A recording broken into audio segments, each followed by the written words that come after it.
Like Roger said, my name is Prince Obeng, and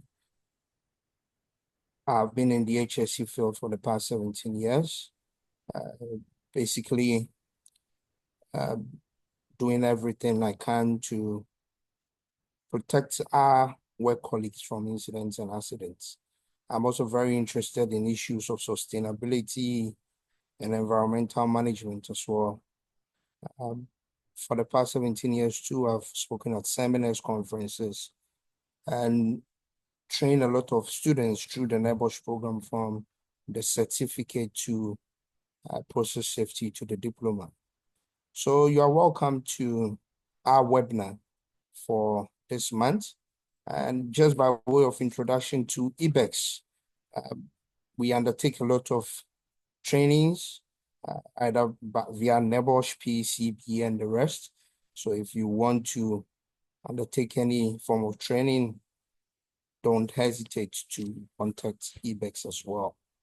So we chose high reliability organizations as our webinar topic for today, because we realize that its application in workplaces presents to us a lot of advantages in reducing workplace accident or catastrophic outcome. So for this webinar, we'll look at the historical background of HROs. We'll look at some of its characteristics and then how we can implement it in our workplaces if we find it so desirable. And I hope and wish that we'll find it desirable. Its concepts are easy to implement and it promotes trust in the workplace as well. We'll hope to do this in about 30 minutes and then we'll watch two videos, which are about 7 minutes in all. And then we'll have about 15 minutes for comments, questions. And I wish I could get also a lot of know-hows from my colleagues in the industry as well on this concept as well. So thank you and welcome. So just to give you context in what HROs are. So in the 1980s, the theory was proposed and it was known as the normal accident theory. And that theory was proposed by a sociologist named Charles Perrow. And Charles was of the opinion that he posited that catastrophes are inevitable, especially in complex, tightly coupled systems like the nuclear industry. And that followed where they had serious incidents in nuclear energy companies. And so he's saying that realistically, in complex organizations, accidents are bound to happen. And why he said that was that the workplace is complex. Operators, workers, managers cannot always predict every potential interaction. And attempts to make the system safer, such as adding more automation, that is the engineering controls, often rather increase the overall complexity and create new ways for the system to fail. Then these guys in Berkeley, the University of California, Berkeley, Carl Wick, Kathleen Sutcliffe, and some others, they said, hold on, what you are saying is not true. How come if it's true that organizations in the nuclear industry, aircraft companies, and it was true. For example, the accident rate in nuclear powered aircraft carriers. There are not a lot in the world. Major powers own them. But there's a lot of flights, especially for training sessions and the rest. But accident rates are usually within 0.01 and 0.02. So Carl Wick and Kathleen posited also that that cannot be true, and that there must be a paradigm shift in the way safety is managed. And so in doing that and in researching these other organizations, they came up with what ideally should be a company that has taken safety so serious that they have become highly reliable. Therefore, their definition for an HRO was that it was an organization that has succeeded in avoiding catastrophe despite those things that Paro had posited. That is, the high level of risk and complexity. And specifically, the research that it did were with nuclear power plants, some healthcare organization, big hospitals, air traffic control systems, and what I've already elaborated on, that's the naval aircraft carriers. So in looking at all this, they realized that in these organizations, even a minor error could have catastrophic consequences. And we've all been, especially those of us who've been in the industry for a while, if you've done NEBOSH, you've done any course from ISO, you've heard of the Chernobyl nuclear disaster. Recently, you've heard of the Fukushima power plant failure as well. You've heard of the Bansfield fire incident and a whole lot of other incidents. Usually, even a small error, if you take the Deepwater Horizon incident in Mexico in 2010, for example, you could see that a few or minor errors led to such a catastrophic outcome. So if an organization is complex and has high level of risk, but yet is able to avoid catastrophes and is preoccupied with ensuring that there is high reliability, it's known as a high reliability organization. They therefore came up with some key principles which have also been improved with the collaboration of industry leaders in these industries that I have elaborated on. These key principles or characteristics were grouped into 5 thematic areas, in that those organizations always anticipated problems. So they were preoccupied with always looking out for what could go wrong. And if something go, okay, so Isabella has just placed in the group chat to drop all questions Q&A at the chat box so that we can address it at the end of the presentation. Thank you. Thank you, Isabella. So, like I was saying, their characteristics were that they were preoccupied with identifying problems. So they were never satisfied. Never satisfied with things like total reportable injury frequency rate, which most of us sometimes pride ourselves in when we are in organizations. They are not preoccupied with things like LTI-free days. Then we celebrated thinking that nothing can go wrong. And so an HRO does not behave that way. They rather anticipate problems. And then when the problem happens, they have systems and procedures in place such that they are able to contain the unexpected outcome or what they could not initially envisage. Then they look at leadership. Leadership in such organization are trustworthy. They look out for ideas. They do not lord over their employees. They solicit for meaningful expertise to make decisions. The company as a whole has a learning orientation. So especially from incidents, from near misses, from close calls, these organizations, you find that they always learn. And one of the concepts that I like so much, the concept of the just culture. Now, just culture, it just means that you don't, as against blame culture, you don't always blame individuals and systems when an incident happens, but you find a balance between individual accountability and how you can then improve your system.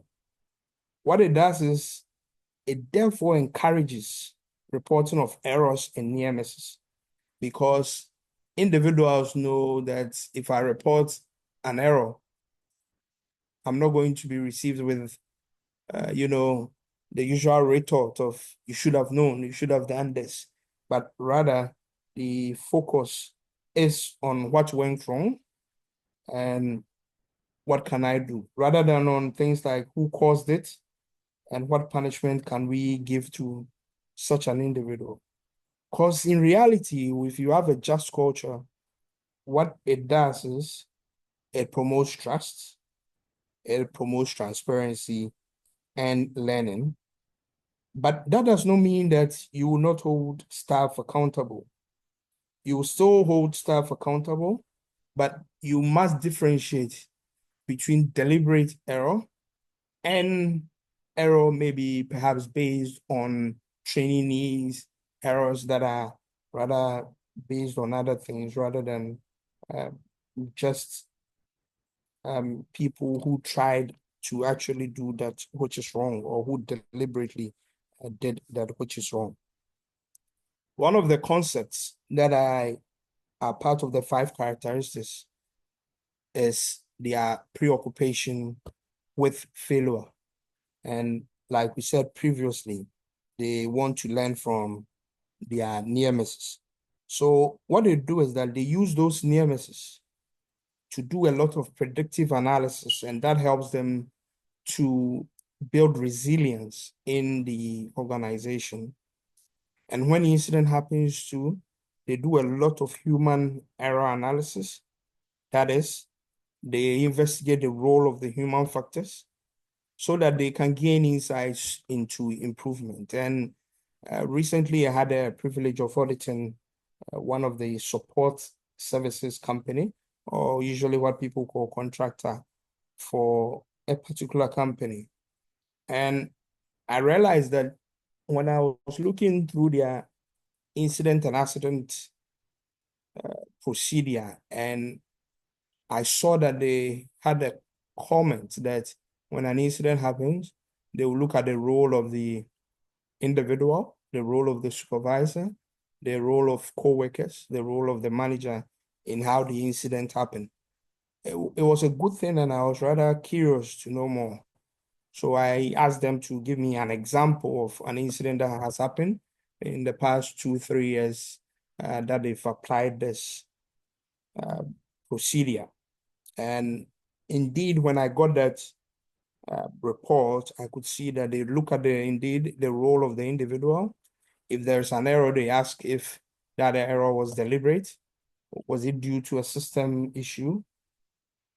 And looking at it was very good. And the only comment I made was that they could improve it further by asking what perhaps the overall, the GMs, the MDs, and if they have a CEO or corporate office, what role did they also play in that incident? Because in essence, if you're analyzing human error, you want to know sometimes the push for people to take poor decisions and to put their life at risk to satisfy production pressure, for example, could be comments that were made by leaders. We have to achieve this by all means, at all costs. And sometimes if you don't analyze it in that perspective, you would not get to the root of the problem, and those issues would also continue. Again, in terms of their preoccupation with failure, such organizations or HROs are also very vigilant. That is, they constantly build awareness among their employees, among all their stakeholders, so that it helps in identifying potential risk. And when this is done, and this is usually done at the field level, and some organizations have implemented this. Some of them call it the critical risk program. Some of them call it the fatality prevention program. Some of them call it the catastrophic incident prevention program. However they call it, this principle associated with high reliability organization. The importance of such resilience and learning from near misses is that it cultivates a learning culture. it helps so that you can improve your own training and development of staff. And I noticed some time back, an organization, their workers will come from their annual leave, and the procedure was that they have to be retrained on all the procedures before they come back to work. But realistically, they were allocating about 2 hours for that process. And so what the training officers were doing was that they come to the training center, and then he would tell them, oh, it's the old thing, please look through, answer, sign, and go. So if you are an HRO, you know the importance of training and development, you would allocate good time for that. You make that time realistic. That is, you know that individuals also have work to do. So you find the right balance between the time that you spend on training and development so that those individuals can better manage their activities. Through that, also, they are able to implement robust reporting systems for errors that occur so that they can track those near misses, and it will help them to foster proactive responses. They also engage a lot with their frontline staff, especially supervisors, leading hands, and the general workforce. And one of the videos we watch, you see that what they do is that they empower the employees so that they actively participate in decision making. What are some of the attributes of HROs that are linked to empowering frontline staff? If decision making in your organization is such that it always has to come from the most senior person, and frontline staff are not granted certain decision-making authority, it makes safety improvement very difficult. And even it does not help productivity itself.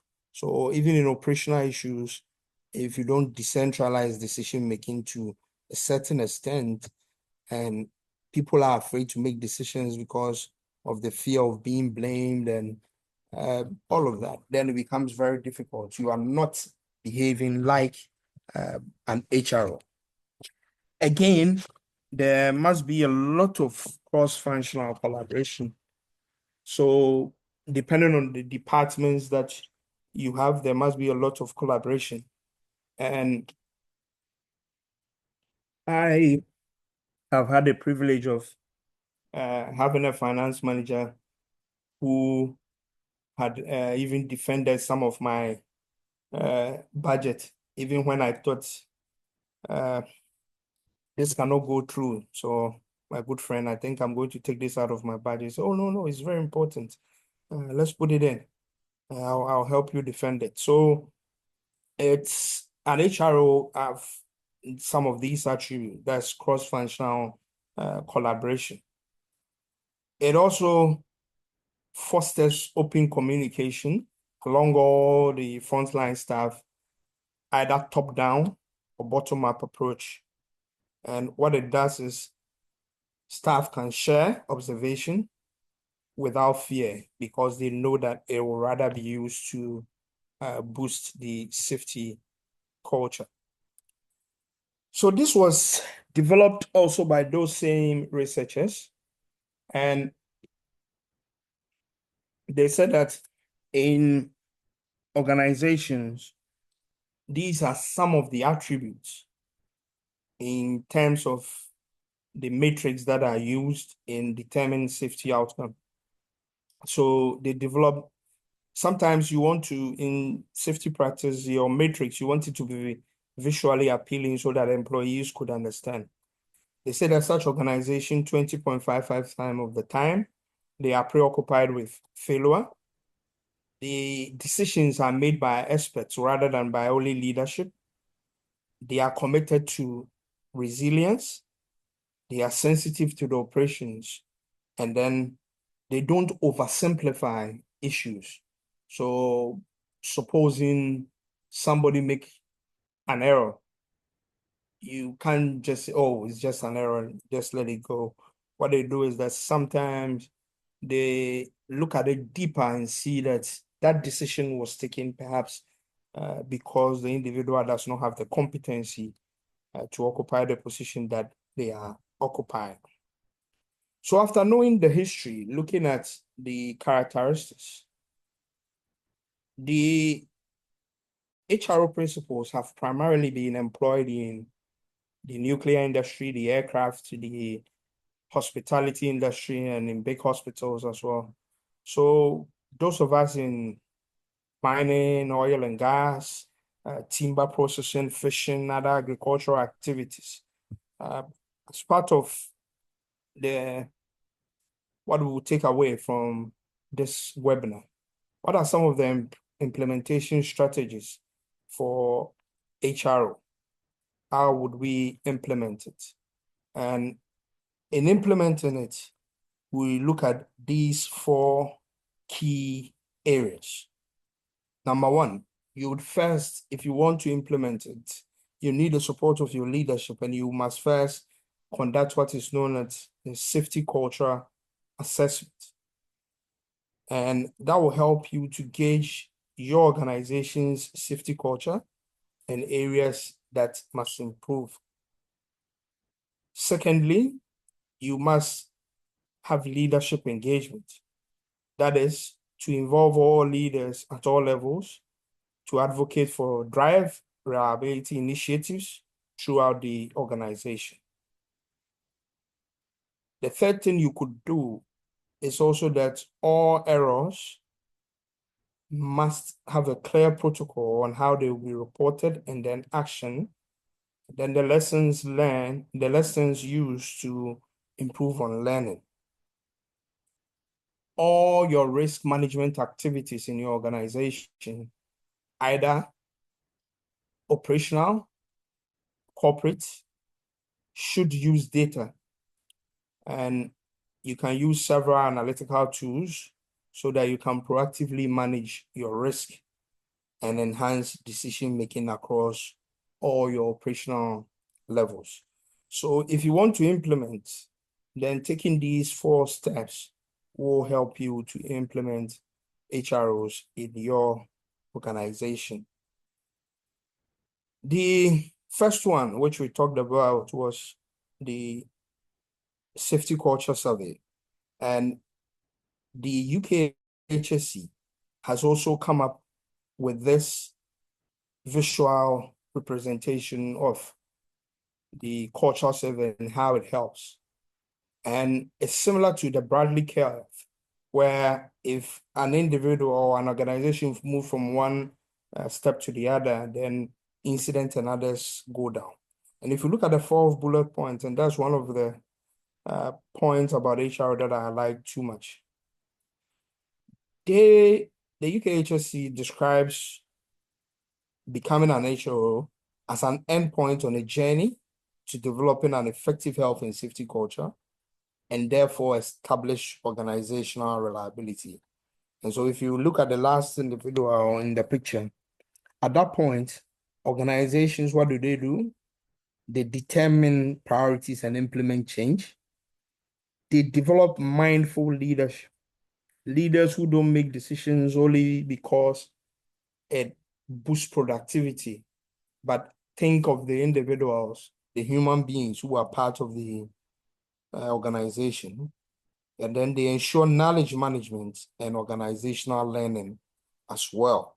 So in terms of implementing the first step, you see that that has also been looked at by the UK HSE. And if you want to have the safety culture and climate survey, you can have it on their website, at their health and safety laboratory website as well.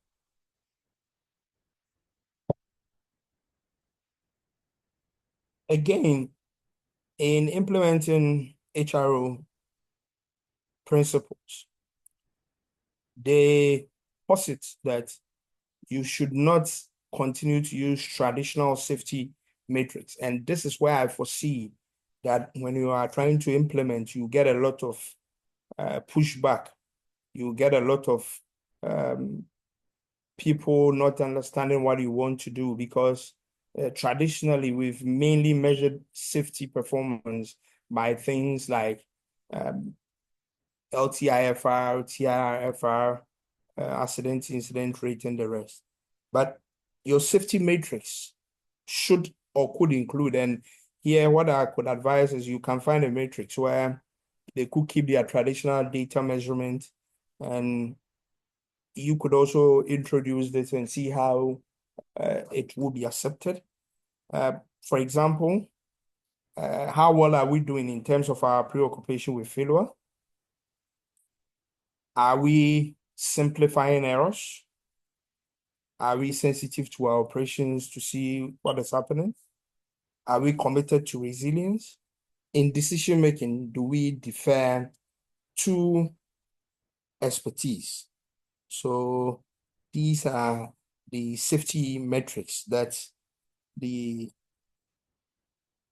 HRO principles would expect that is implemented if you want to rely on these principles.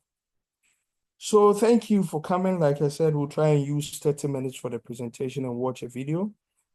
In terms of references, I'll let Roger provide this in the chat, or put it on our LinkedIn page so that you can follow some of these individuals. You can read about some of their writings as well. So thank you. Before